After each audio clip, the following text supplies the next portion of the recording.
Good morning student. आज हम 11th class के हमारी पॉलिटिकल साइंस का फर्स्ट चैप्टर पढ़ने वाले हैं। इस चैप्टर का नेम है राजनीतिक सिद्धांत एक परिचय। यानी कि हम इस चैप्टर में राजनीतिक सिद्धांत के बारे में पढ़ेंगे कि राजनीतिक सिद्धांत क्या होते हैं, ठीक है, और उसका राजनीति से किस तरह से संबंध है और कि वो राजनीति में किस तरह से एक महत्वपूर्ण भूमिका निभाते हैं, ठीक है। तो ये चैप्टर आपका पॉलिटिकल साइंस का सेकंड बुक का फर्स्ट चैप्टर है, राजनीतिक सिद्धांत, ठीक है।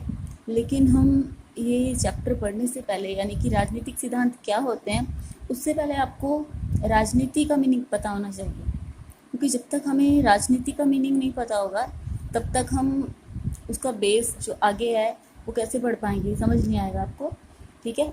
तो सबसे पहले देखिए राजनीति क्या होती है। राजनीति दो शब्दों के समूह से बना है, राज और नीति, ठीक है। सीधी सी बात है। देखिए आपको पता है राज क्या होता है। पहले के टाइम में राजा होते था, तो राजा को क्या कहा जाता था? शासक। राज को क्या कहा जाता था? शासन, ठीक है। तो इस तरह से राज का मतलब क्या होता है? शासन, यानी कि सत्ता, ठीक। और नीति का मतलब होता है सही समय पर सही जगह पर सही कार्य करने की कला। यानी कि बिल्कुल हम देख रहे हैं कि राजनीति होती है, राजनीति में बहुत सारे काम होते हैं, ठीक है। तो उसको क्या, जो असल में राजनीति है वो क्या है कि अच्छे काम को एक अच्छे समय पर और अच्छे तरीके से करना, ठीक है, जिसमें क्या हो, हमारे समाज का भला हो, हर एक वर्ग को बराबर जो भी है उसके अधिकार हैं, उसकी स्वतंत्रता है, उसकी समानता है, वो उसको प्राप्त हो। क्योंकि राजनीति में ही एक राजनेता ऐसा होता है जिसके हाथ में सत्ता आने के बाद में उसको सारा कुछ चलाना होता है। लेकिन इससे देखा जाए तो राजनीति एक बहुत ही एक इतनी डीपली थिंक लगा लो या चीज़ लगा लो ऐसी है कि अगर आप इसको जितना डीपली लोगे, जितना इसको सोचोगे, ये बढ़ती चली जाएगी। अगर देखा जाए तो वास्तव में राजनीति एक बहुत ही मायने रखने वाली चीज़ है, जो आज के टाइम में हर कंट्री में, पूरी दुनिया में आपको देखने के लिए मिलेगी। लेकिन जो लोकतांत्रिक देश होता है, जैसे कि भारत दुनिया का सबसे बड़ा लोकतांत्रिक देश है, आपको पता होगा, ठीक है। तो ऐसे लोकतांत्रिक देश में राजनीति का महत्व और भी ज़्यादा बढ़ जाता है। क्यों? क्योंकि राजनीति में क्या होते हैं? मतदान होता है, ठीक है, प्रत्यक्ष अप्रत्यक्ष। उसमें क्या होता है? हम जनता खुद के लिए ही अपने नेता का चुनाव करते हैं, और जिस नेता का हम चुनाव करते हैं उसको बहुमत मिलता है, वो जीत जाता है, तो वो हमारे बताए हुए कार्यों को संपन्न करेगा। हर एक व्यक्ति इस बात की उम्मीद लगाए रखता है, ठीक है। लेकिन ये क्या होता है, कैसा होता है, आपको पता है, ठीक है। तो इसमें आप देखिए आगे, राजनीति पर विभिन्न विद्वानों का मत क्या है। विद्वान कौन होते हैं? जो थिंकर्स होते हैं, जिन्होंने राजनीति के बारे में अपने अपने पॉइंट बताए कि उनके हिसाब से राजनीति कैसी होनी चाहिए, राजनीति क्या है, वो राजनीति को किस हिसाब से लेते हैं, ये सारी बात उनके द्वारा बताई गई है। देखिए राजनीति शासन करने की कला है। राजनीति क्या है? अब शासन करने की कला कैसे हुई? अब एक राजा है, उसने वो शासन कर रहा है। कला क्या? उसको किसी भी चीज़ के बारे में नॉलेज है, तभी तो वो चलाएगा ना उस चीज़ को। अगर उसको नॉलेज नहीं, उसको किंग बना दिया गया, वो बैठ गया, लेकिन उसको ये नहीं पता कि उसकी प्रजा में क्या हो रहा है, लोग सुखी हैं या दुखी हैं, सबको सारा कुछ प्रोवाइड करवाया जा रहा है या नहीं करवाया जा रहा। तो बताइए हम कैसे कह सकते हैं कि वो एक कलापूर्ण व्यक्ति है?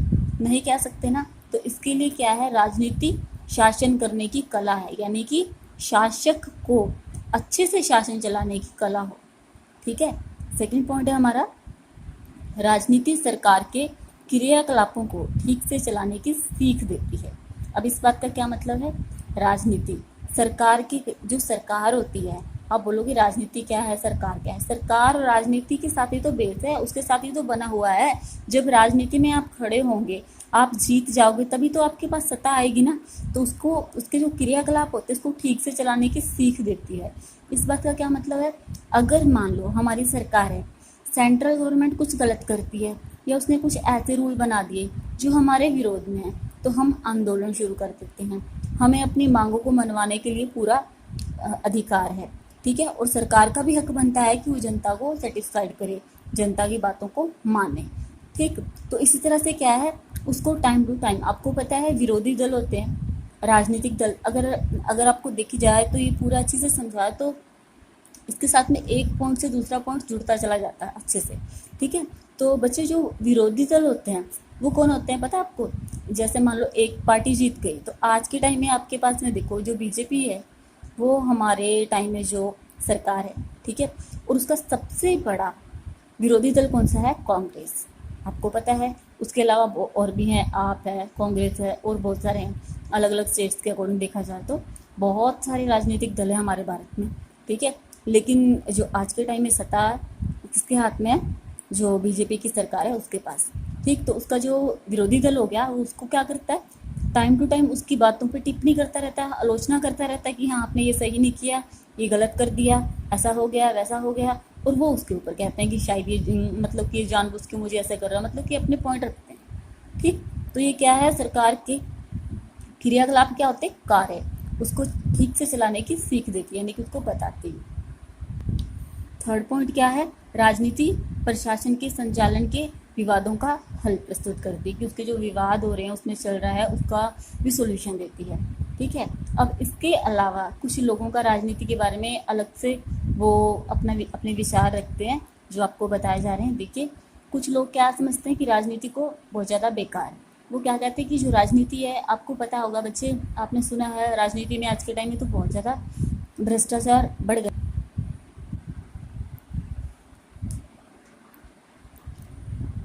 इसमें क्या है, देखिए राजनीति के संचालन के विवादों का हल प्रस्तुत करती है, ठीक है, कि जो उसके विवाद चल रहे हैं। उसके बाद में क्या है कि राजनीति के बारे में कुछ लोगों के कुछ अलग से विचार भी हैं। देखिए जैसे क्या है, कुछ लोग राजनीति को बेकार बताते हैं। वो क्यों बताते हैं, क्योंकि अपने अपने नज़रिए की बात है। अब देखिए आज के टाइम में भ्रष्टाचार बहुत ज़्यादा बढ़ गया, इतना ज़्यादा बढ़ गया कि हर कोई लोग ना किसी बात को ना सोच लेते हैं ना कि हाँ इसमें ये कमी है, तो वो उसमें अच्छाई देखने की कोशिश नहीं करते, हाँ उसको वो कमी नज़र आएगी, ठीक है। चाहे वो अच्छा कर रहे हैं वो उसको दिखाई नहीं देगा, उनके दिमाग में धारणा बन चुकी होती है कि ये गलत है, ठीक है। ये हो गया, कुछ लोग उसको बेकार बताते हैं। कुछ समाज सेवा कहते हैं। देखा जाए तो अगर सही तरीके से यह एक बहुत बड़ी समाज सेवा है।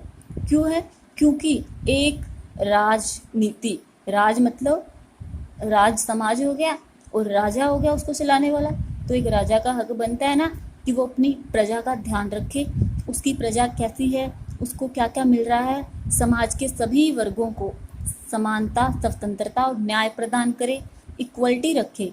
ये ना करे कि वो मेरा मित्र है उसकी कोई गलती है तो उसको नहीं, ये उसका फ्रेंड है तो नहीं, ऐसा नहीं। सबके साथ इक्वल, समाज के पिछड़े वर्गों का भी भला सोचना, भला करना, सोचना ही नहीं करना, उनको समाज के सभी वर्गों के साथ में सामान्य रूप से लेके आना, सभी को सेटिस्फाइड करना, वास्तव में राजनीति है, ठीक है। और कुछ इसे पेशे के रूप में देखते हैं। अब पेशा क्या होता है, देखिए कुछ लोग जीत जाते हैं, नेता बन जाते हैं, तो उनको क्या है, मेरे परिवार के पास पैसा आ गया, मुझे इनकम आ रही है, बस मुझे और किसी से कोई मतलब नहीं है, तो वो उसको एक पेशा समझ लेते हैं, ठीक है। उनके पास जो पैसा आता है वो दूसरों में लगाने की बजाय ज़्यादा अपने घर के लिए खर्च करते हैं, जो कि बहुत गलत बात है। और ऐसे आपको पता है बच्चे, आप न्यूज़ देखते हो, अगर आप न्यूज़ देखो बहुत अच्छी बात है, न्यूज़ देखने चाहिए, डेली आप न्यूज़ देखो, कम से कम 1 घंटा तो आपको देखने चाहिए, तो उसमें आपको पता लगेगा कि राजनीति क्या है, राजनीति में असल में क्या है, हो क्या रहा है, लोग क्या कर रहे हैं, ठीक है। कुछ इसे झूठे वायदों के रूप में देखते हैं, ठीक है, कि कुछ लोग नेता होते हैं, झूठे वादे करते हैं, घोटाले कर देते हैं, ठीक है। तो वो क्या करना होता है, घोटाले क्या होता है, इसका मतलब क्या होता है, अगर जो राजनेता होते हैं, मंत्री होते हैं, उनको सरकार की तरफ से पैसा मिलता है कि आपने इस एरिया में इतना पैसा लगाना है, इसको पूरे अच्छे से कंप्लीट करना है इस काम को, लेकिन वो क्या करते हैं, उस काम को बीच में छोड़ देते हैं, या तो फिर अच्छे से नहीं करते, जितना उनको पैसा मिलता है उससे कुछ % लगाते हैं, बाकी वो अपने पास रख लेते हैं। और गवर्नमेंट को बोल देते हैं कि हाँ, वैसे ये मैं किसी का नेम नहीं ले रही, लेकिन हाँ आपको इतना जरूर बता रही हूँ कि ऐसा वास्तव में होता है। लेकिन आगे आप देखिए कि वास्तव में राजनीति क्या है। वास्तव में राजनीति एक ऐसी गतिविधि है जिसके द्वारा समूह उनके सदस्यों के बीच भिन्नता में सामंजस्य बैठाने के प्रयास के माध्यम से अनिवार्य सामूहिक निर्णयों तक पहुंचते हैं।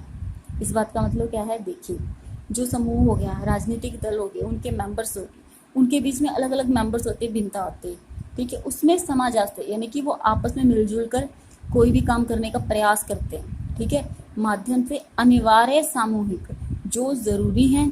सामूहिक मतलब सभी समाज में, जिसमें जो ऐसे पॉइंट, ऐसी नीतियाँ, ऐसे निर्णय जिसमें सभी का भला हो, पूरे समाज का भला हो, उसको सामूहिक कहते हैं। अनिवार्य ज़रूरी निर्णय, वो नीतियाँ, ठीक है, जो राजनीतिक होते हैं उनके द्वारा बनाई हुई होती हैं, तक पहुँचते हैं, वो असल में राजनीति कहलाती है, ठीक।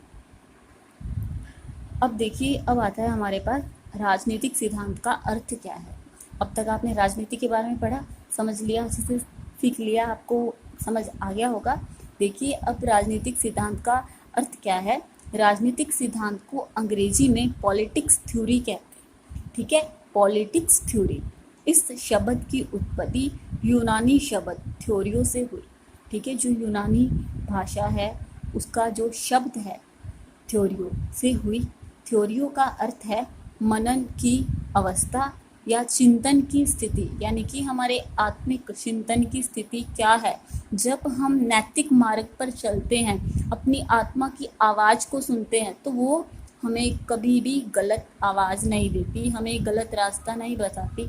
आप कभी भी देखना बच्चे कि आप कभी कोई काम करने लगते हो ना, तो हमेशा आपको दो तरह की आवाज़ आती है। एक तो आती है आपके मन की आवाज़ और एक आत्मा की। मन वाली क्या होती है, हाँ कोई बात नहीं, कर लेते, चाहे वो गलत होता है ना, वो आपको गलत नहीं दिखने देगा, ठीक है। और लेकिन आत्मा होती है ना, उसकी आवाज़ क्या बोलते हैं कि हाँ ये गलत है, हम ये नहीं करेंगे, नहीं कर सकते, ये नहीं करना चाहिए, वो आपको सही राय देगी। लेकिन आज के टाइम में क्या है, जब पर्सन के अंदर नेगेटिविटी इतनी ज़्यादा बढ़ जाती है, तो वो पॉजिटिव चीज़ को इग्नोर कर देता है और वो हमेशा जो गलत रास्ता होता है उसको पकड़ लेता है। तो इसमें क्या है, मनन क्या बताया गया, उसकी अवस्था, हमारे आंतरिक मन की अवस्था क्या है, चिंतन की स्थिति क्या है।